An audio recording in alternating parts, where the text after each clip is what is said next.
Greetings. Welcome to AML Campus. Today we are going to talk about list in Python.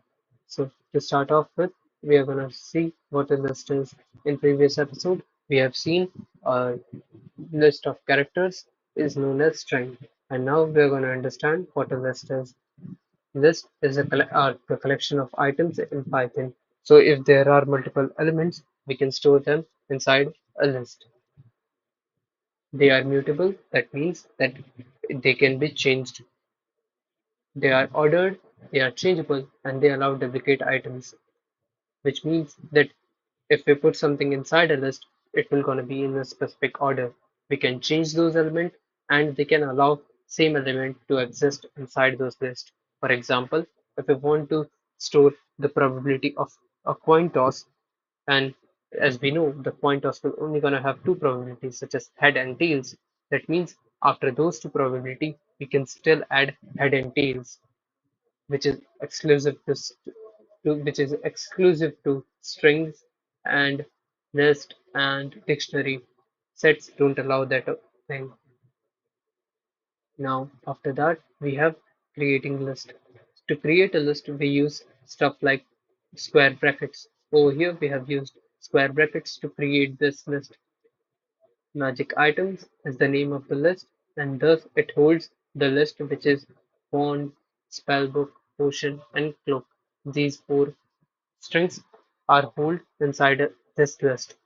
Now when we print this list, we get the whole string of wand, spellbook, potion, and cloak inside of the square brackets, indicating that these all elements are inside a list. Now, if we want to access only one specific element inside a list, what we can do is we can say that first item, which means we are assigning a variable to it, is equal to the list name and then parenthesis square brackets, and then we will assign the index of it. The index starts with 0 to n, which means that the first element will always gonna be at index 0. Thus, if we want to imagine, then if we have a list and it has elements such as bond, spellbook, potion, and cloak over here, but instead of 1, it will gonna start with 0. So the first element will be 0, bond. Thus, the value stored in first item will be bond. As we can see, it's bond. For the last element, instead of going through the whole list, we can do is we can use -1, indicating it's the last element, similar to a string, where we can also use -1 to indicate that it's the last element, and similarly -2 will indicate the second last element. Over here, this last element is cloak. As you can see in the list, the last element is cloak. After that, we can use is finding the length of a string. So similar to how we have find the length of a string, we can find the length of a list by using the length function. Length, and then in parentheses when we put the name of the list, it will gonna find the length of it, which is 4. It means it has 4 items. Let's see. 1, 2, 3, 4. Yes, it has 4 items. But instead of 1 being on the first, it is on the zeros. 0, 1, 2, 3. Now we can see is adding elements. We can add elements to the list by using append function and insert function. So magic items dot append, and then we can enter the string which we want to append over here, or we can also enter any other type of data types. Over here we have added the enumerate inside a string, which will gonna whenever we are using the append function, it usually adds the element at the end of the string list. Thus, it will gonna be bond, crystal ball, spellbook, potion, cloak, and as we have seen, cloak was the last element, and then we append amulet over here. Similarly, we can do is insert at the first index crystal ball. Thus, when we insert crystal ball over here, this means that wand, then there would be crystal ball, then there would be spellbook and potion. As we can see over here, that's how it follows through. So in when we are using insert, we have to specify the index on which we want our given element to be stored at. As we can see, that's the result: wand, crystal ball, spellbook, potion, cloak. and emulate. Similarly, we have a functionality called as remove. Now, if we want to like remove the items, what we can do is if we want to remove a specific element, then we can use this magic items dot remove and then name it. Thus it will gonna traverse the string and find that specific element and then remove it. Or we can do is pop to. That means that it will gonna pop, it means remove the element which is on the second index.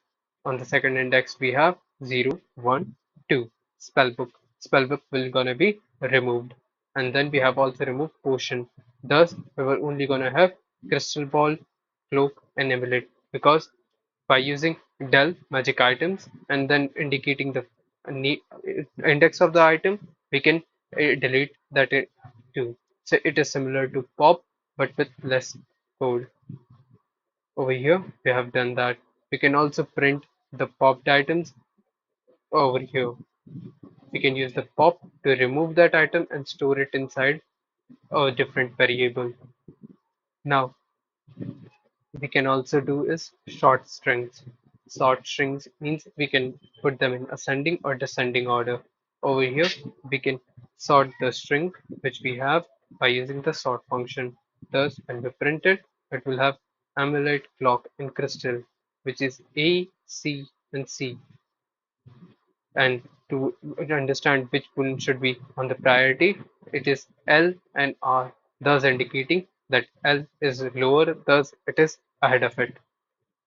We can also do is reverse, which means it will gonna reverse the whole string. Thus amulet, clock, crystal will gonna be crystal ball, clock and amulet. Then we have slicing in the list. Now, what is slicing? As in the previous chapter, we have done slicing on the string. We can also do the same function on a list. Over here, we have created a list and then we have sliced it using, it we're going to start from zeroth element up to the first element. Thus, crystal ball and cloak. Over here we can see crystal block, cloak, amulet. After slice, it will only be crystal ball and cloak. Then there is last two elements of the string, which is -1 to 0. Thus, -1 will be over here, -2 will be over here until 0. Thus, it will gonna end right there. Thus, clock and amulet will gonna be considered and then it will gonna end. We can also do is add another coolant to it, and if we can add another coolant to it, and then we can do is use -1, thus giving us a reverse of it, which we can see over here. Last two items,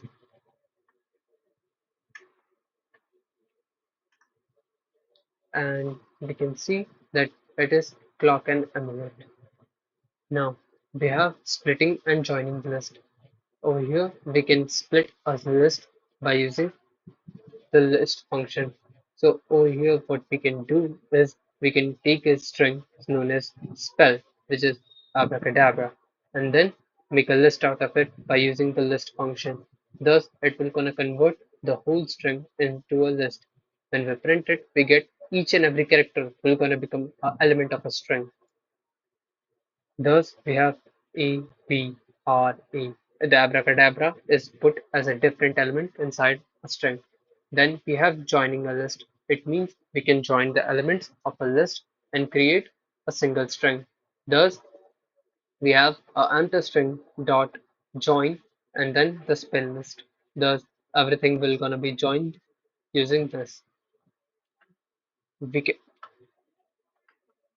this is done, and if we put a space over here, we can see that instead of using no space, it will gonna use a space when creating that string, thus giving us a string made up with a spaces. But instead of that, we use no space, thus getting the prior spell, which is abracadabra. After that, we have looping through list. Looping through list is done to get access to the items inside of list without using the indexes. So over here, we are going for items inside of magic items. Thus, it will gonna loop through the magic item list, which is clock, crystal ball, clock, and amulet. And thus we are printing them over here, and thus getting those specific items. Over here we have compression. List compression is used to make it more memory efficient and faster. List compression is nothing more than making a function inside of a list. Over here, instead of writing a for loop and then raising the value of x by the power of 2, we have just done is we have put a function over here, x raised to the power of 2, which will gonna run for the for loop x in range of 5, which means from 0 to 4 it will gonna run a for loop by, and every time it will gonna increase the power of x by its square and then add it inside a list. Thus when we print that list we get this 0 1 4 9 16. After that we have finding elements. To find the elements we can use different methods such as index. By using index we can find at the index of that element. Over here we can see is index of clock equal to magic items dot index and then the name of that element, or the element itself. After that we can see that it will gonna give us the indexes inside one. As we can see over here, index is 1, 0 and 1. After that we have if amulet in magic items to find if that item is inside a string. If amulet in magic item, it will gonna print amulet is inside the list, and it prints that. That means that amulet is inside the list. As we can see over here, amulet is indeed inside the list. After that, we have speed and efficiency. This part will gonna cover the memory efficiency of using list and many other methods. Over here, we have the traditional for loop and using a list. And as we can see over here, it uses 0.464 seconds. But if we use a compression method and use the for loop inside of a list, it will gonna take only 0.339 seconds. It, the it is not that much of a difference, but this small amount of difference puts a huge pressure in bigger amount of codes. Lastly, we have a method over how the data is stored inside the memory when we are using this Python code. Okay, so we have a list known as my list equal 1, hello, 3.4, 10, and true. They are all different types of data types, but they can only be stored in Python because Python doesn't have the regulation of having only single type of data type inside of list. So thus we are able to store different types of data types inside one list. But in different languages, we can only store one type of data types. And in memory, they are stored in chunks, such as the value of 10 will gonna be stored in one memory location and thus continue. But because Python offers us dynamic control, thus we don't have to worry about the size of the list and more. We just have to enter the elements and those will gonna be added to the memory in such a way.